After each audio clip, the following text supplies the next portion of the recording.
और आइए शुरुआत करने जा रहे हैं आज की एक सबसे बड़ी खबर के साथ। पूरे दिन आपने हरे हरे नोटों की गड्डियां देखी, लेकिन मैं आपको दिखाऊंगा काली कमाई का रहस्यमय किला। ये तस्वीरें तो आपने दिन भर देखी, लेकिन जरा एक नजर डालिए इन पे। ये देखिए जरा, ये गड्डियां मैं आपको बता रहा हूं, फुल स्क्रीन जरा तस्वीरें दिखाऊं और गिनिए जरा इस तिजोरी में कितनी गड्डियां थी। गिनिए जरा, हेडर निकालूंगा, देखिए गिनिए कितनी गड्डियां हैं। 31, 37, 43, 45 गड्डियां मैं इस वक्त देख पा रहा हूं। आप भी बेशक अपनी टेलीविजन स्क्रीन पर इन गड्डियों को गिन सकते हैं। ये गड्डियां तिजोरी में रखी हुई थी, ये नोटों के बंडल तिजोरी में मौजूद थे। आइए अगली तस्वीर मैं आपको दिखाता हूं। अगली तस्वीर, कितना कैश घर के अंदर से मिला, ये देखिए जरा, कैश ही कैश जहां नजर जाए। ये देखिए मशीन से नोट गिने जा रहे हैं, ये मशीनें रखी और पूरे घर में कैश बिखरा हुआ। ये तस्वीरें इससे पहले शायद ही आपने देखी होंगी। दूसरी तस्वीर मैं आपको दिखाने जा रहा हूं, देखिए जरा, ये देखिए, ये कैश गिनने की, नोट गिनने की मशीन ले जा रहे हैं इनकम टैक्स विभाग के लोग, कर्मचारी, और नोट गिनने की मशीन अंदर पहुंची और उसके बाद नोटों की गिनाई शुरू हो गई। और स्थिति आप ये थी कि नोट गिनने वाली मशीन भी थक गई और उसके बाद इन नोटों को बक्से में भरा गया। फुल स्क्रीन जरा तस्वीरें दिखाऊं मैं उन बक्सों की जिनमें भरा गया। गिनिए जरा बक्से, ये जो आप स्टील के बक्से देख रहे हैं, इन बक्सों में इन नोटों को भर दिया गया है। ये कैश की काली कोठरी, ये कानपुर से कैश बरामद हुआ। कानपुर के इत्र कारोबारी पीयूष जैन के घर से ये कैश बरामद हुआ। आइए जरा आपको इनका तारुफ कराएंगे, लेकिन उससे पहले बताता हूं कि ये कैश की काली कोठरी में क्या क्या था, कितना पैसा निकला, कितनी में गिनाई हुई, कितने टाइम में गिनाई हुई। देखिए जरा, ये मैं आपको दिखाने जा रहा हूं। काली कमाई की कुबेर को आप देख रहे हैं। ये देखिए जरा, नोटों की गड्डियां आप देख रहे हैं, जहां तक नजर जाएगी नोट ही नोट नजर आएंगे। तिजोरी भी आपके सामने आप देख रहे हैं जिसमें नोट ही भरे हुए हैं। देखिए जरा, इत्र कारोबारी के घर इनकम टैक्स ने रेड की। थोड़ा बहुत नहीं, बताया जा रहा है लगभग 160 करोड़ से ज्यादा का कैश बरामद हुआ है। जो तस्वीरें हमने आपको दिखाई, 500 के नोटों की गड्डियों के बंडल मिले हैं। 500 के नोट, ये जो आप गड्डी देख रहे हैं, 500 के नोट की गड्डियां थी, उसके बंडल थे। बंडल के चारों तरफ टेप लगा दिया गया था, एक एक बंडल में टेप लगा हुआ था। गुरुवार शाम से, सोचिए जरा, कल शाम से नोटों की गिनती जारी थी। कल शाम से नोट गिने जा रहे थे और देर रात तक 4 मशीनों से 40 करोड़ रुपए गिन दिए गए। 40 करोड़ 4 मशीन से गिने गए। उसके बाद क्या हुआ, नोट गिनने की 4 मशीन लेकर पहुंची उसके बाद टीम, और गिनती के लिए एसबीआई के कर्मचारी बुलाए गए और कर्मचारियों ने नोट गिनने शुरू किए। नोट गिनने की 6 और मशीनें मंगवा ली गई। उसके बाद इतना नोट आ गया। नोटों की गिनती के दौरान मशीनें मंगाई गई और ज्यादा, और एलबैंड हटाएंगे, नोटों की गिनती बीच में ही रोक दी गई। सोचिए जरा, इतनी ज्यादा नोट थे, इतनी मशीनें पहुंची कि मशीन गर्म हो गई और गिनती रोकनी पड़ी। 13 मशीनों से हुई नोटों की गिनती। सोचिए जरा, एक दो नहीं, 13 मशीनें मंगाई गई जिससे नोटों की गिनती हुई। कैश रखने के लिए सोचिए लोहे के बॉक्सेस मंगाए गए, लोहे के बक्सों में कैश की गिनती हुई। 50 से ज्यादा बक्सों में कैश को रखा गया था। सोचिए, लोहे के 50 बक्से मंगाए गए, उसमें कैश रखा गया। ये आप देख रहे थे, मैं आपको बता रहा था कैसे नोटों की गिनती शुरू हुई। लेकिन आइए अब आपको दिखाने जा रहा हूं, उसके बाद इन बॉक्सेस को ट्रक में भरा गया, वो तस्वीरें मैं दिखाने जा रहा हूं। ये देखिए जरा, इस बक्से को, ये जो लोहे के बक्से आप देख रहे हैं, इन्हें ट्रक्स में रखा गया। फुल स्क्रीन जरा तस्वीर में दिखाऊं, लोहे के बक्सों में कैसे कैश, और इस बक्सों को ट्रक में रखा गया। एक ट्रक में लगभग 25 बॉक्सेस रखे गए। पीयूष जैन के घर से इन ट्रक्स को ले जाया गया उसके बाद। लेकिन आइए अब मैं आपको दिखाऊंगा वो घर जिसमें ये नोट मिले। सोचिए जरा, जिस घर में 160 करोड़ रुपए मिले, वो घर कैसा होगा। वो घर एक किला था, किला जिसमें परिंदा भी पर नहीं मार सकता। देखिए जरा घर, यह है वो घर जिसकी तस्वीरें आप देखकर समझ पाएंगे कि इस घर में नोट रखे थे। कटीली तारें दिखाई दे रही हैं, लोहे के तार लगे हैं घर में। इसमें 160 करोड़ रुपया कैश था। जरा देखिए, काली कमाई के इस किले की अंदर की तस्वीरें देखिए।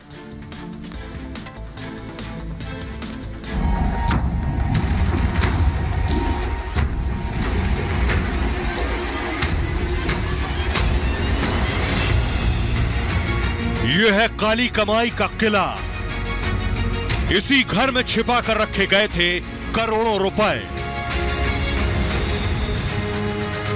इन तस्वीरों को गौर से देखिए। ये जैन भाइयों का वही बंगला है जहां काली कमाई का अकूत साम्राज्य जमा किया गया था। बंगले की इन तस्वीरों को देखिए। बंगले के चारों तरफ कंक्रीट की मोटी दीवारें बनाई गई। दीवार के ऊपर पहले लोहे का जाल बिछाया गया और लोहे के जाल के ऊपर लोहे के कटीले तार लगाए गए।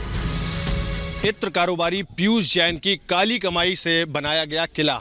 साफ तौर पर तस्वीरें आपको दिखाएंगे पीयूष जैन के इस किले की। देखिए कैसे अपनी काली कमाई से इस किले को बनाया है। साफ तौर पर जो कांटे वाले तार हैं वो लगा रखे हैं ताकि कोई अंदर ना जा सके। और अगर बात की जाए तो बाउंड्री को आप खुद देख सकते हैं कि कितनी ऊंची बाउंड्रियां बनवा रखी, लेकिन साफ तौर पर यहाँ पर कोई भी सीसीटीवी नहीं है। चूंकि लगातार कैश आता और जाता रहा, इसलिए यहाँ पर कैश की वजह से सीसीटीवी खुद पीयूष जैन ने नहीं लगवा रखा था। अब जरा इस महफूज और बख्तरबंद किले के सामने की तरफ चलते हैं।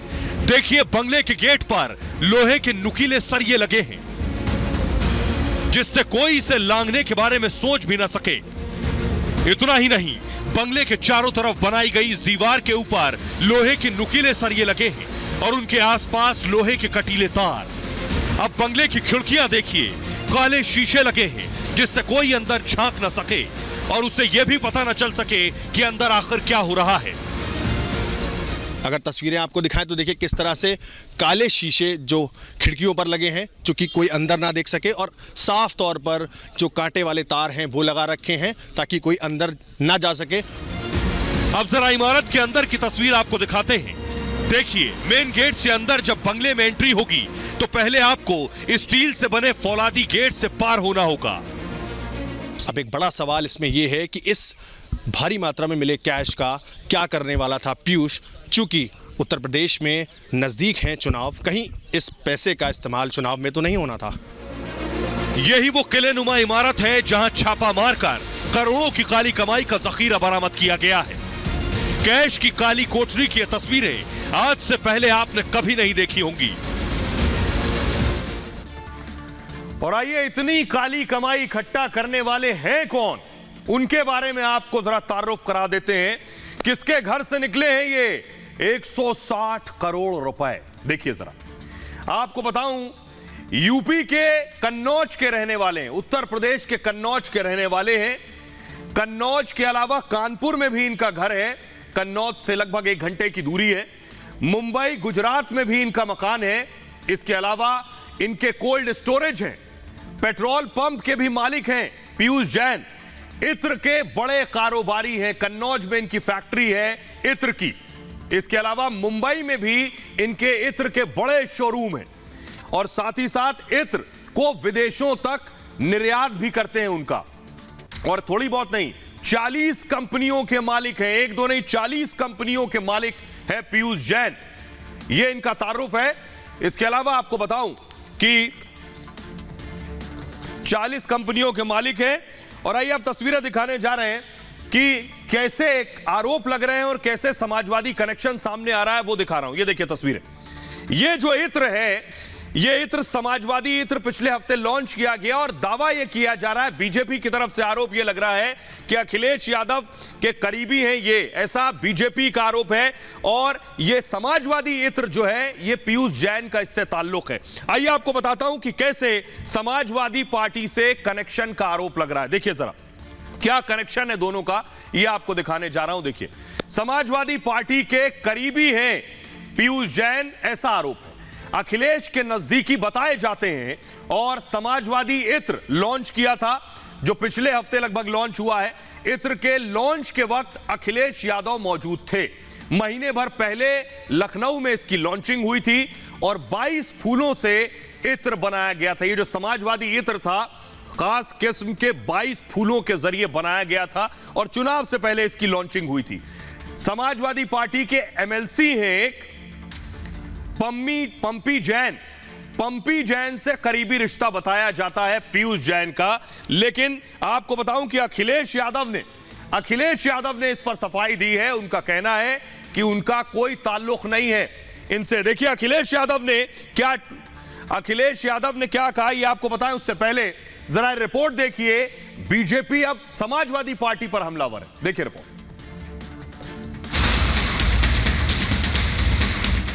और अभी तक इन्हीं का इंतजार था कि इनकम टैक्स कब आएगा डिपार्टमेंट। अभी तो इनकम टैक्स आया है, ईडी आएगा, सीबीआई आएगी, न जाने कौन कौन सी संस्थाएं आएंगी। इनकम टैक्स के छापे पड़ रहे थे, लेकिन समाजवादी पार्टी को पीड़ा हो रही थी। चोर की दाढ़ी में तिनका। समाजवादी पार्टी के 3 लोगों के यहाँ रेड हुआ, कुछ भी नहीं मिला कहीं भी। झूठ बोलता है अगर कोई कहता है। किसी इनकम टैक्स के अधिकारी ने कहा कुछ मिला। समाजवाद की टोटियों में से, समाजवाद के इत्र में से नोटों की गड्डियां निकल रही हैं।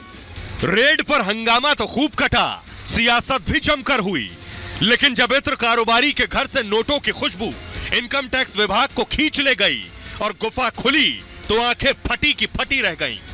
अखिलेश अब तक रेड को चुनावी बता रहे थे, तो नोटों का खजाना खुलने के बाद अब बीजेपी हमलावर हो गई है। लंबे समय से मैं सोच रहा था कि समाजवादियों की टोटियों से निकलता क्या है। समाजवाद की टोटियों में से, समाजवाद के इत्र में से नोटों की गड्डियां निकल रही हैं। जैसी नोटों की गड्डियां टीवी और अखबार में मैं देख रहा हूं, ऐसी तो पिक्चरों में भी नहीं देखी जो समाजवादियों के यहाँ मिल रही। साइकिल वाला इतर बनवा के, समाजवादी के नाम से इतर बना के लोगों को लगवा रहे थे और बोतल दिखा रहे थे, तो उस समय उनको नहीं याद आ रहा था करोड़ों रुपए मिल रहा है जो उनके भ्रष्टाचार का रुपया है और इलेक्शन में वो इस्तेमाल करने वाले थे। समाजवादी पार्टी के तमाम करीबियों के यहाँ लगातार इनकम टैक्स और ईडी के छापे पड़ रहे हैं, जिसमें सैकड़ों करोड़ के कैश का खुलासा हो रहा है। समाजवादी पार्टी की साइकिल फिर परास्त होगी और उत्तर प्रदेश में योगी आदित्यनाथ जी की एक बार फिर विजय सुनिश्चित होगी। समाजवादी पार्टी के मुताबिक अखिलेश का इत्र कारोबारी पीयूष जैन के साथ कोई रिश्ता नहीं है। समाजवादी पार्टी के 3 लोगों के यहाँ रेड हुआ। मैनपुरी में मनोज के यहाँ, मऊ में राजीव राय के यहाँ, लखनऊ में नीटू के यहाँ। कुछ भी नहीं मिला कहीं भी। झूठ बोलता है अगर कोई कहता है। किसी इनकम टैक्स के अधिकारी ने कहा कुछ मिला। और आइए अब आपको बताते हैं कि आखिर अखिलेश यादव ने इस पर क्या प्रतिक्रिया दी है। अखिलेश यादव सामने आए और उन्होंने ट्वीट किया, देखिए जरा। जब चारों तरफ से हमला हुआ तो अखिलेश यादव ने एक शख्स के ट्वीट को रीट्वीट किया। अखिलेश ने क्या लिखा? अखिलेश ने लिखा, कानपुर में शिखर पान मसाला ग्रुप। एक ट्वीट को रीट्वीट किया अखिलेश ने, और इत्र कारोबारी पीयूष के घर पर पड़े छापे और बरामद नकली नोटबंदी की विफलता की कहानी बयां कर रही है। बीजेपी पीयूष जैन और शिखर पान मसाले को एसपी से जबरन जोड़कर सपा को बदनाम कर रही है। एसपी एमएलसी पंपी जैन से पीयूष का कोई ताल्लुक, कोई मतलब नहीं है। यह अखिलेश यादव ने एक ट्वीट को रीट्वीट किया था। आइए अब आपको दिखाने जा रहा हूं। दरअसल पिछले दिनों अखिलेश के करीबियों पर रेड पड़ी थी। अखिलेश के करीबियों के ठिकानों पर रेड पड़ी थी। ये वो तस्वीरें मैं आपको दिखा रहा हूं। लेकिन आइए, ये राजीव राय के घर की रेड की तस्वीरें मैं आपको दिखा रहा हूं। अखिलेश के किन करीबियों पर रेड पड़ी जिसके बाद अखिलेश पर हमले शुरू हो गए, वो देखिए जरा। अखिलेश के नजदीकी बताए जाते हैं, पार्टी के प्रवक्ता रहे हैं, उनमें है राजीव राय। ग्रिड हटाएंगे जल्दी से। समाजवादी पार्टी के नेता हैं, समाजवादी पार्टी के नेता है। मऊ में आवास पर आईटी रेड हुई राजीव राय के। 15 घंटे तक यह छापेमारी चलती रही और जैनेंद्र यादव, अखिलेश यादव के ओएसडी हैं, इनके घर पर भी रेड हुई। जैनेंद्र के घर पर आयकर की रेड हुई। और अगले मनोज यादव हैं, समाजवादी पार्टी के नेता हैं, और मैनपुरी स्थित घर आईटी का छापा हुआ इनके घर पर, मनोज यादव के घर पर। 5 शहरों में 12 ठिकानों पर यह छापेमारी की गई। अखिलेश के करीबी होने का दावा राहुल भसीन के लिए कहा जाता है। अखिलेश के करीबी होने के दावा राहुल भसीन पर भी रेड हुई। आइए आपको दिखाने जा रहा हूं कि आज जो छापेमारी हुई है, यह छापेमारी पीयूष जैन जो इत्र कारोबारी है, इनके किस किस ठिकानों पर छापेमारी हुई वो देखिए जरा। पीयूष जैन के घर अलग अलग शहरों में है। उनमें उनके घर, कानपुर के घर, कन्नौज में परफ्यूम फैक्ट्री है, उस पर रेड हुई। कन्नौज में कोल्ड स्टोर है, उस पर रेड हुई। पेट्रोल पंप बताया जाता है, उस पर रेड हुई और उनके घर पर रेड हुई। इसके अलावा मुंबई के घर पर भी छापेमारी हुई, इस तरह की खबरें हैं। शोरूम पर छापेमारी हुई। आइए अब आपको बताते हैं जिस वक्त रेड हुई वो तस्वीरें हम आपको दिखाने जा रहे हैं। ये देखिए जरा, ये उनके घर की रेड की तस्वीरें हैं जब इनकम टैक्स, फुल स्क्रीन जरा तस्वीरें लीजिए, इनकम टैक्स की जब टीम पहुंची। देखिए जरा, इनकम टैक्स की टीम पहुंची, घर का दरवाजा खुलवाया और अंदर पहुंचे, और उसके बाद जो तस्वीरें देखी वो तो मैंने आपको बता दिया कि आखिर अंदर जाकर क्या देखने को मिला। लेकिन मैं आपको बताने जा रहा हूं कि ये काली कमाई आई कहां से, काली कमाई जुटाई कहां से। आप ये जानना चाहते होंगे कि ये पैसा 160 करोड़ रुपया किसी कारोबारी के पास कहां से आ जाता है, कैसे ये लोग इतना पैसा इकट्ठा कर लेते हैं, वो मैं आपको बताने जा रहा हूं। ये देखिए जरा, ये है तरीका, कहां से आ रहा है 160 करोड़ रुपए। तो ये है तरीका। मैं आपको बताऊं कि बुधवार को शिखर मसाला जो है, पान मसाला, वहां छापा पड़ा। जीएसटी इनकम टैक्स ने छापे मारा। शिखर पान मसाले का नाम सुना होगा आपने।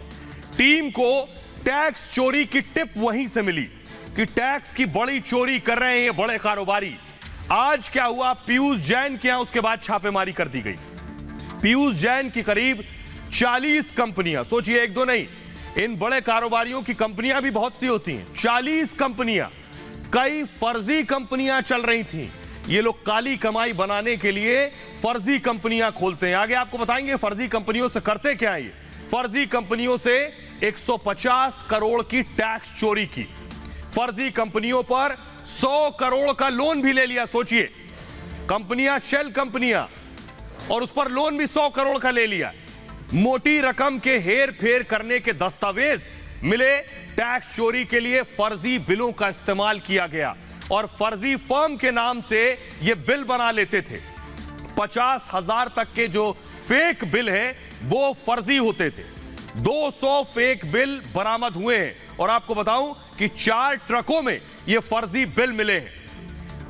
कच्चे तैयार माल में अंतर पाया गया है। किस तरह ये एजेंसियों को मूर्ख बना रहे थे। फैक्ट्री में स्टॉक चेक हुआ, तब जाकर शक हुआ, और जीएसटी बचाने के लिए ये पूरा फर्जीवाड़ा किया गया। आइए अब आपको बताने जा रहा हूं, ये पहली तस्वीर नहीं है। ये जो खजाना आप देख रहे हैं ये देश के किसी राज्य से पहली तस्वीर आई हो ऐसा नहीं हो। इससे पहले आपको दिखाऊं, ये तस्वीर देखिए जरा। ये कुछ दिन पहले तस्वीर मैंने आपको दिखाई थी, कर्नाटक से आए थे जहां पाइप से कैश निकाल रहा था। फुल स्क्रीन जरा दिखाइए तस्वीरें। कर्नाटक की तस्वीर, पाइप से कैश निकल रहा था और रेड पड़ी। रेड के बाद पता चला कि पाइप में पैसा भरा गया था, बाल्टी भर भर के पैसा निकाला गया। यह भी काला कारोबार था, काली कमाई थी। किस तरह से पैसा छिपाया गया, टैक्स का पैसा किस तरह से छिपाया जा रहा था वो मैंने आपको दिखाया। एक और तस्वीर मैं आपको दिखाऊंगा, तमिलनाडु की तस्वीर है।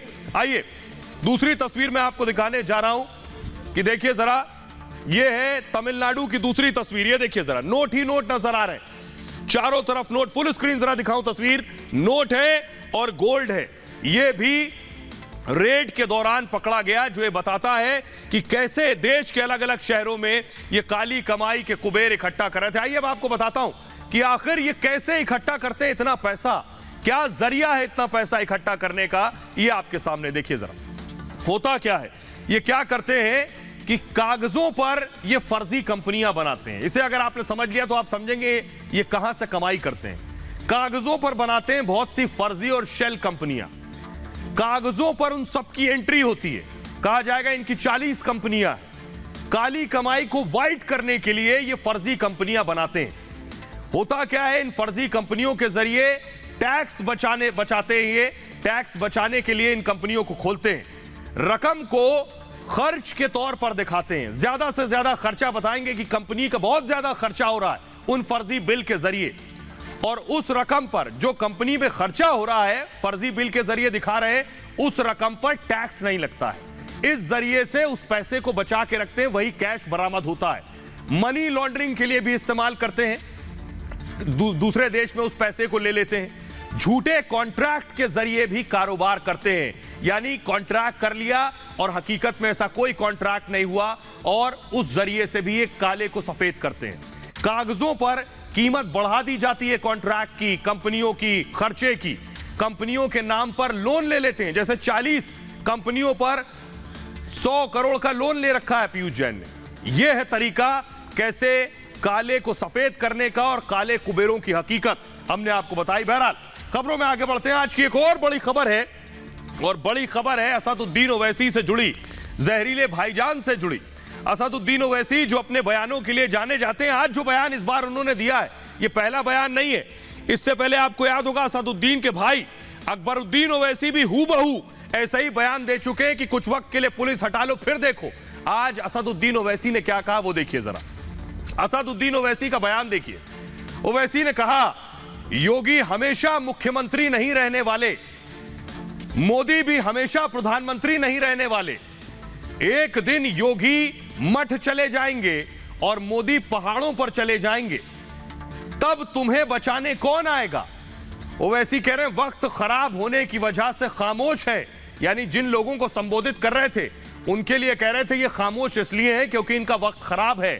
जब योगी और मोदी चले जाएंगे तब बचाने वाला कौन आएगा। लेकिन हम तुम्हारे जुल्म भूलने वाले नहीं हैं, ये यूपी की पुलिस को चुनौती दे रहे थे। याद रखना, हम भूलने वाले नहीं हैं, हालात बदलेंगे और तुम्हें कौन बचाएगा। ये असदुद्दीन ओवैसी का बयान अल्लाह की ताकत नेस्तो नाबूद कर देगी। ये जहर बुझी जुबान के बाद असदुद्दीन ओवैसी पर बीजेपी ने हमला किया और पलटवार किया। सुनिए जरा।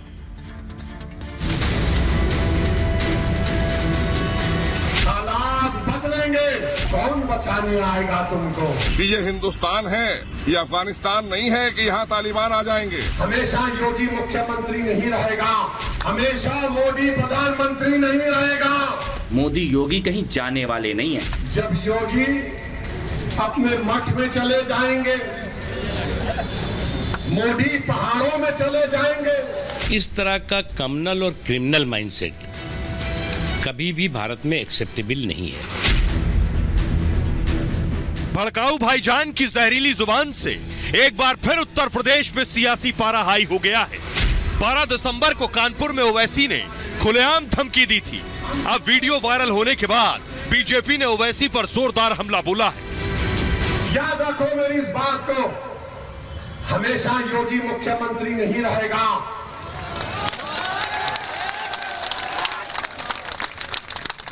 हमेशा मोदी प्रधानमंत्री नहीं रहेगा। और हम मुसलमान वक्त के एतबार से खामोश जरूर है, मगर याद रखो हम तुम्हारे जुल्म को भूलने वाले नहीं हैं। मोदी योगी कहीं जाने वाले नहीं है। इस बात को जितनी जल्दी समझ लो उतना तुम्हारे लिए अच्छा होगा। ये 1921 वाला भारत नहीं है, ये नया भारत है। इस सोहरावर्दी वाली सोच, इस जिन्ना वाली सोच, इस सोच को जड़ से खत्म किया जाएगा इस भारत में। और ये याद रखना, ये नया भारत है। भड़काऊ भाईजान इतने पर ही नहीं रुके। ओवैसी ने धमकाते हुए कहा कि जब मोदी और योगी चले जाएंगे तब कौन बचाएगा। हालात बदलेंगे, जब कौन बचाने आएगा तुमको। जब योगी अपने मठ में चले जाएंगे, मोदी पहाड़ों में चले जाएंगे, हो सकता है या कहीं पर जाकर रहेंगे। जब कौन आएगा। कि ये हिंदुस्तान है, ये अफगानिस्तान नहीं है कि यहाँ तालिबान आ जाएंगे। यहाँ पर कोई तालिबानी अगर आएगा तो आपको पता होना चाहिए देश में मोदी है और उत्तर प्रदेश में योगी है। दरअसल बिहार बंगाल के बाद अब उत्तर प्रदेश में ओवैसी ध्रुवीकरण की कोशिश में जुटे। और हम मुसलमान वक्त के एतबार से खामोश जरूर है, मगर याद रखो हम तुम्हारे जुल्म को भूलने वाले नहीं हैं। हम तुम्हारे जुल्म को याद रखेंगे। अल्लाह अपनी ताकत के जरिए तुमको निस्तो नाबूद करेगा इंशाअल्लाह ताला। और हम याद रखेंगे। इस तरह का कम्युनल और क्रिमिनल माइंडसेट कभी भी भारत में एक्सेप्टेबल नहीं है। और इस तरह के क्रिमिनल और कम्युनल माइंडसेट के कीड़े वाले लोगों को इस बात को समझना चाहिए कि आप तो आइए अब आपको बताते हैं, न सिर्फ ओवैसी पर ऐसे हमले हुए बल्कि ओवैसी को ट्वीट के जरिए भी जवाब दिए गए। आइए आपको जल्दी से दिखाते हैं ओवैसी को किसने क्या जवाब दिया। संबित पात्रा ने, संबित पात्रा जो अपनी हाजिर जवाबी के लिए जाने जाते हैं, उन्होंने लिखा, किसे धमका रहे हो मियां, जब जब कोई औरंगजेब और बाबर आएगा तब तब कोई शिवाजी, महाराणा प्रताप मोदी योगी आ जाएगा, कौन तुम्हें बचाने आएंगे? मठ हो या पहाड़ हो, वहीं से तो महादेव आएंगे। संबित पात्रा के अलावा कपिल मिश्रा ने लिखा, ओवैसी ये ना सोचे कि ये 1921 वाला भारत है। जिन्ना वाली जहरीली सोच को निर्ममता से कुचला जाएगा। मोदी योगी अब कहीं नहीं जाने वाले हैं। कपिल मिश्रा ने आगे लिखा, ये जितनी जल्दी समझ जाओ उतना अच्छा होगा। शलभ मलिर त्रिपाठी ने लिखा, सुनो हम ना डरे थे मुगलों से न जिन्नावादियों से, तो तुमसे क्या खाक डरेंगे। स्वतंत्र देव सिंह ने लिखा, मठ मंदिर कौन जाएगा, ये सोचने में समय व्यर्थ ना करें। वो आगे लिख रहे हैं, कागज मांग लिए तो आप कहां जाएंगे इसकी चिंता करिए। तो ओवैसी का जैसे जवाब था वैसे ही उन्हें जवाब भी मिला। आइए अब आपको लेकिन सुनवाते हैं। ओवैसी के जहर बुझे बयान के बाद देश के लोगों में गुस्सा है। देश के लोग क्या कह रहे हैं, जरा सुनिए।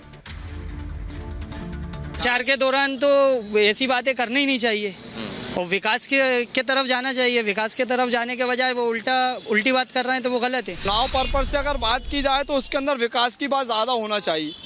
आजकल चुनाव राजनीति में क्या हो रहा है सर कि विकास की बात कम हो रही है और रणनीति चल रही है। तो उनकी गलत फहमी है कि योगी और जो मोदी है ये संन्यास कर लेंगे, तो ये हिंदू क्या करेंगे फिर? हिंदू चुपचाप थोड़ी बैठेंगे, या सारे जितने भी हिंदू हैं सारे थोड़ी ये संन्यास में चले जाएंगे। जो मोदी और योगी को पब्लिक ने जो वो दे रखा है, स्थान दे रखा है, वो कुछ सोच के दे रखा है, वो इस लायक है। देन ये बहुत बड़ी उनकी गलत फहमी है। सिर्फ वो पुलिस वालों को धमका सकते हैं, दबा सकते हैं। पब्लिक किसी के दाव में ना तो आई है और ना ही आई। हमारा देश हिंदू मुस्लिम एकता की मिसाल है और कुल मिलाकर वही होना चाहिए। ये सब अपनी पर्सनल बात रखना या पर्सनल इस चीज़ का फ़ायदा उठाना तो मैं समझता हूँ बेकार। ओवैसी एक ऐसे नेता हैं जो अब आंध्र प्रदेश से खास करके हैदराबाद से निकल के वो हिंदुस्तान में अपनी राजनीति ढूंढ रहे हैं और उनको उनके पार्टी के ही कुछ समझ ले, बाकी तो उन्हें देश में कोई मानता नहीं है। क्यों? उनकी धर्म विशेष पे राजनीति है और इससे आगे उनकी कोई सोच नहीं है। जब तुम पुलिस वाले को पूरे वो लेके आ रहे हो दबाने के लिए, तो 2-4 पुलिस वाले दब गए तो उसको ये लगा कि मतलब पब्लिक ही दब जाएगी, अब तो पूरा हिंदुस्तान ही दब जाएगा। ये उसकी बहुत बड़ी गलतफहमी है। हमारे इंडिया है, ये छोटा मोटा शहर नहीं है। ये इंडिया ने अच्छे को दबाया तो फिर ये नेता क्या चीज़ है। तो बहुत ख्याल रखिए अपना। ये भारत की बात है। मैं फिलहाल इतना ही, एक छोटे से ब्रेक के लिए रुक रहे हैं, लौट रहे हैं कुछ और बड़ी खबरों के साथ।